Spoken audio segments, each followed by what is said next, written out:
ভোটের বাংলায় দুই হাতিয়ার, কেন্দ্রীয় বাহিনী আর এসআইআর চলছে। আর এবার ময়দানে নেমে লড়ার জন্য ভোট ঘোষণার আগেই বাহিনী।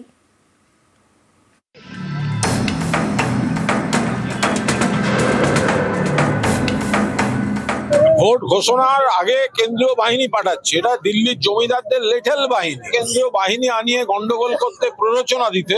সেন্ট্রাল ফোর্স ডিপ্লয়েড হোক বা না হোক, এসআইআর হোক বা না হোক, এসআইআর বন্ধ করে দিই। পশ্চিমবঙ্গ পুলিশ দিয়ে মমতা ব্যানার্জি নির্বাচন করিয়ে দিই, তারপরেও এবার তৃণমূল হারবে।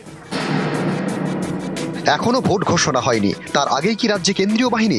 নির্বাচন কমিশনের এমনই ভাবনা, তারা ধাপে ধাপে বাহিনী মোতায়েনের পরিকল্পনা করছে।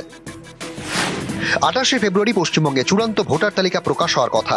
এরপরেই রাজ্যে 100 কোম্পানি কেন্দ্রীয় বাহিনী মোতায়েনের সম্ভাবনা। রাজ্যে এসআইআর শুনানি শেষ হয়েছে।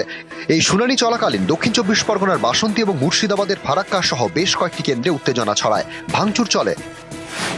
জানা গিয়েছে, কমিশনের আশঙ্কা চূড়ান্ত ভোটার তালিকা প্রকাশের পরে অশান্তি হতে পারে, তাই কেন্দ্রীয় বাহিনী মোতায়েনের পরিকল্পনা। ভোটের আগে আরো বেশি সংখ্যায় কেন্দ্রীয় বাহিনী মোতায়েনের দাবিতে বারবার সুর চড়াতে দেখা গিয়েছে বিজেপিকে। এবার তো বুথের ভিতরেও বাহিনী চান দিলীপ ঘোষ। বারবার ডিমান্ড করেছি যে বুথের মধ্যে যাতে সেন্ট্রাল ফোর্স থাকে। তো যদি এটা হয় তাহলে পশ্চিমবাংলার মানুষ যারা ভয়ে ভোট দিতে যান না তারাও দিতে যাবেন, ভোটের পার্সেন্টেজ বাড়বে এবং লোকে নির্ভয়ে ভোট দিতে পারবে। তাহলে টিএমসির পক্ষে টেকা মুশকিল আছে। নতুন বছর পড়তে না পড়তেই কেন্দ্রীয় বাহিনী নিয়োগের দাবিতে সুর চড়ান বিজেপির আরেক নেতা সুকান্ত মজুমদার। গণতন্ত্রকে হত্যাকারী প্রয়াস ভারতীয় জনতা পার্টি মেনে নেবে না। প্রয়োজনে যদি এখন থেকে কেন্দ্রীয় বাহিনী নামাতে হয়, এখন থেকে কেন্দ্রীয় বাহিনী নামাতে হবে। বিজেপি রাজ্য সভাপতি তো এক ধাপ এগিয়ে আদালতে, হাইকোর্টে তিনি আবেদন জানান। পশ্চিমবঙ্গে যে 83,000 বুথ রয়েছে তার প্রতিটি 100% নিরাপত্তা সুনিশ্চিত করতে হবে। ভোটের আগে বুথগুলির নিরাপত্তা নিয়ে সমীক্ষা করতে হবে, সেই সমীক্ষা রিপোর্ট খতিয়ে দেখে নিরাপত্তার ব্যবস্থা করতে হবে। এসব দেখে অনেকেই মনে করেন বিজেপির বড় ভরসা কেন্দ্রীয় বাহিনী। সেই বাহিনী কি এবার ভোট ঘোষণার আগেই এ রাজ্যে মোতায়েন করা হবে? ভোট ঘোষণার আগে কেন্দ্রীয় বাহিনী পাঠাচ্ছে, এটা দিল্লির জমিদারদের লেঠেল বাহিনী। পুরোটা এখন রাজ্যের আইন শৃঙ্খলা রাজ্যের হাতে। সব ঠিক আছে, সুষ্ঠু আছে, সেখানে যারা চেষ্টা করছে কেন্দ্রীয় বাহিনী আনিয়ে গন্ডগোল করতে, প্ররোচনা দিতে, বাংলার মানুষ ভরপুর জবাব দিয়ে দেবে।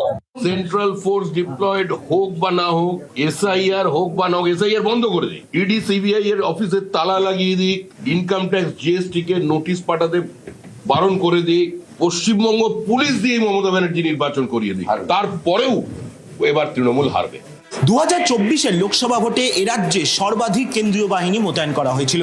1100 কোম্পানিরও বেশি কেন্দ্রীয় বাহিনী মোতায়েন করা হয়েছিল এ রাজ্যের জন্য। আর এবারের বিধানসভা ভোটে তার থেকেও বেশি বাহিনী মোতায়েন করা হচ্ছে। চর্চার বিষয়, ভোটের আগেই এ রাজ্যে কেন্দ্রীয় বাহিনী মোতায়েন করা হতে পারে রাজ্যের আইন শৃঙ্খলাকে মাথায় রেখে। ক্যামেরায় সুমন বোসের সঙ্গে সোমরাজ বন্দ্যোপাধ্যায়, নিউজ 18 বাংলা, কলকাতা।